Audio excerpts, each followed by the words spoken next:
Hello everyone, we are Guwan, and today we are here to share some updates on the 2024 elections between Donald Trump and Kamala Harris. For this presentation, we will be focusing on immigration's policies, which connect to what we are studying. We have divided our presentation into 5 main parts. Number one, overall approach into immigration. Number two, key policy differences. Number three, asylum and refugees. Number four, pathway to citizenship. The last one, experiences of immigrants from Myanmar in the U.S.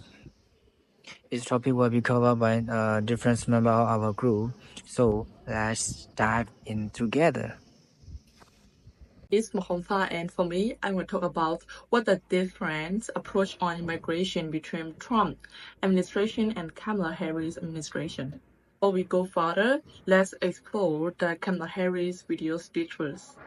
Through this video, we can see clearly and understand deeply what she will do after she wins the election. First, she will support the DACA. It means that if she becomes the president, she will help the young immigrants by supporting DACA, which is protect them from the deportation. Second is that she will focus on the humane policy. She will support the DACA. It means that if she becomes the president, she will help the young immigrants by supporting DACA, which is protect them from the deportation. Second is that she will focus on the humane policy. It means that she will create the kind of immigration policy that can keep the family together and improve the living condition for the migrants. And this is that she will provide the pathway for the citizenship. It means that she will help and document these immigrants, especially dreamers who find the way to become citizenships of the U.S. state. These three facts are the facts that Kamala Harris is eager to do for the migrants after she becomes the president or why we win the country. So for the next part, let's talk about Donald Trump, how he approached on the immigrants. According to the Trump video, we can clearly know that he will focus on the safety. For example, we all know that he cares a lot about his country in terms of the politics and the economy. And for this process that he will build a big wall. It means that build a big wall along the U.S. and Mexico regions or border to prevent the illegal immigration, which is mainly he talked about in his video. These are all my parts, and let's explore more about it. And for the Harrier, she support helping and document immigrations find the legal way to become a citizen, and she support fewer deportations, and they focus only on those who are dangerous. And she also wants to close private detention centers to ensure better treatment for the detained immigrants. And also she has focused on addressing the root cause of migrations like poverty and violence in the Central Americans. And this means to reduce migrations by improving conditions in their home countries. And she support a plan that would secure the United States border, but also help immigrant gain legal status. And this bill was previously blocked after Trump's proposals. And for the Trump, he planned to reduce deportation to quickly remove money and document immigrants. And he also support returning to policy that suppress family at the border as a way to discourage migrations. and he want to restate a measure for his previous term. And like banning refugees for certain countries and blocking immigrants more likely to use public aid. And under the Donald Trump, legal immigration was cut by nearly half. And that's all for my part. And thank you. Asylum, which both candidates are looking to crack down upon. The bipartisan border bill that Vice President Harris promised to pass would empower asylum officers to deport asylum seekers, completely bypassing immigration court. It would also end the practice of catch and release, keeping asylum seekers under federal supervision for up to 90 days while they complete their asylum interviews. Those who would pass would get work permits, and those who would fail would be removed from the U.S. In addition, the bill would make it more difficult to pass the credible fear standard during asylum claims, meaning far fewer immigrants would be granted asylum. However, while this is a right-wing chance to change policy, Vice President Harris has made it clear that she does not support the Remain in Mexico policy and that she will not tolerate children being separated from their parents by the government at the border. Contrary to Vice President Harris, President Trump has every intention to reinstate the Remain in Mexico bill. He also wants to reinstate a zero-tolerance policy that requires a criminal prosecution for those who enter the country unlawfully. The last time his administration did this, it resulted in thousands of children being separated from their parents. And as if that were not cruel enough, the RNC's recent policy announcement also has said that Trump will return all trafficked children to their home countries despite their parents being detained in the U.S. In addition, during his time in office, Trump's administration has proposed rules to significantly restrict asylum, making it much more difficult for asylum seekers to pass their screenings. As a result, only 4% of asylum seekers who were forced to remain in Mexico ended up having their asylum claims approved during the Trump presidency. Next. According to this video, Vice President Harris went to change how asylum works. She supported a new law that let officers decide if someone can stay or not, without needing to go to the court.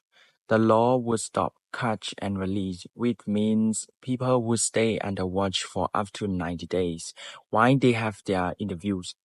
If they pass, they get work permits. If not, they have to leave the US.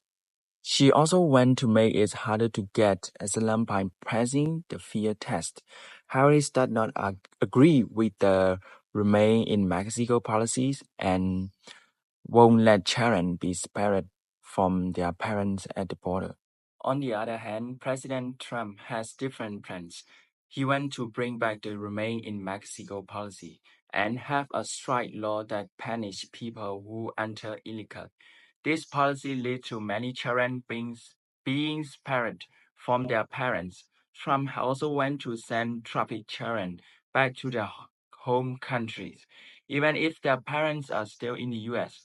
During his time as a president, he made it much harder for people to get asylum, and only 4% of those sent to Mexico have their claim approved. Harris has publicly said that she supports an earned pathway to citizenship for some undocumented immigrants, although nowhere in her bill is any sort of amnesty for the 11 million undocumented individuals currently living in the country exist. The only exception is a pathway to citizenship for Afghan allies and their families who were admitted or paroled into the U.S. after July 2021. However, there are signs that she might follow through on her promise to offer an earned pathway to citizenship, although it probably would not be a priority until her border bill is passed. The difference in pathway to citizenship between Trump and Harris. For the Trump, he said he didn't support letting undocumented immigrants stay and want to end DACA program that protect young undocumented people from being sent back to their home countries. For the Harris, she said she wants to create a way for DACA dreamer and people with temporary protected status and other undocumented people who help their community to be a citizen. Many people from Myanmar come to the U.S. as refugees, escaping violence, political oppression, and poverty. They face significant challenges like learning English, finding stable jobs, and dealing with the trauma of what they have been through. However, they work hard to build strong communities, support each other, and keep their traditional alive. U.S. election, whether won by the Republican or Democratic Party, can have a real impact on the life of Myanmar people. Immigration policy, refugee support, and healthcare access all depends on government decisions. If policy change after an election, it can affect how easily Myanmar immigrants find work, get healthcare, and support their family.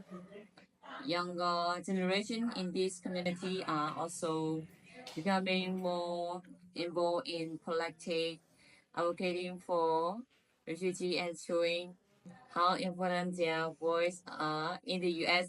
Now let's look at Jim Chui perspective on the Republican and Democratic Party. တော့ bipartisan ဖြစ်တာကိုပိုသဘောကျတယ်ဗျအဲ့တော့ဗမာအရေးဆိုရင်တော့ Republican Democrat ကိုနှစ်ဖက်စလုံးကကျွန်တော်တို့ကိုကူနိုင်တဲ့လူကူနိုင်တဲ့လောက်ကူအောင်လို့ဆိုပြီးတော့ကျွန်တော်တို့ချင်းကရတာပေါ့လေဒါပေမဲ့မဲပေးတာကြတော့ကိုနေတဲ့ state နဲ့ကိုယ့်ရဲ့အခြေအနေနဲ့ကိုယ့်ရဲ့နိုင်ငံရေးခံယူချက်နဲ့ကိုလွတ်လပ်စွာပြီးပေါ့ဗျာနော်သူတို့အဲ့လိုဘယ်သူမဲပေးပါပဲဟောမဲပေးပါဆိုတော့ကျွန်တော်တို့ကလိုက်ပြီးတော့မဲမဆွဲဘူး influence မလုပ်ဘူးနောက်ဒီကကျွန်တော်တို့Congress တို့ဘာလို့လဲကျွန်တော်တို့ရှင်းအောင်ပြောထားတယ်ကျွန်တော်တို့သူတို့သဘောနဲ့သူတို့လုပ်စီဒီဥစ္စာ democracy ဒါပေမဲ့ကျွန်တော်တို့ဗမာအရေးကူတာတော့ခင်ဗျားတို့ကျွန်တော်တို့ bipartisan ဖြစ်စေချင်တယ်ဆိုပြီးတော့လေ After listening to the presentations, we hope you understand the policies better and have some insights into who might win the elections. Based on our group discussion, we predict that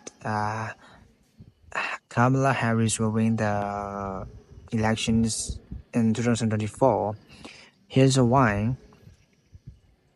Harris focuses on solving poverty issues and protecting young immigrants, noted streamers. She also wants to have undocumented immigrants stay legally if they are contributing positively to the society. On the other hand, Trump wants to reduce illegal immigrations and increase the deportations, but with a large part of the U.S. populations being immigrants, especially from places like Mexico. That's why our group believes Harris' approach will appeal more to voters. In conclusion, so we think Harris will win the elections and lead the country very well. That is all of our presentation, and thank you for your attention, and see you next video.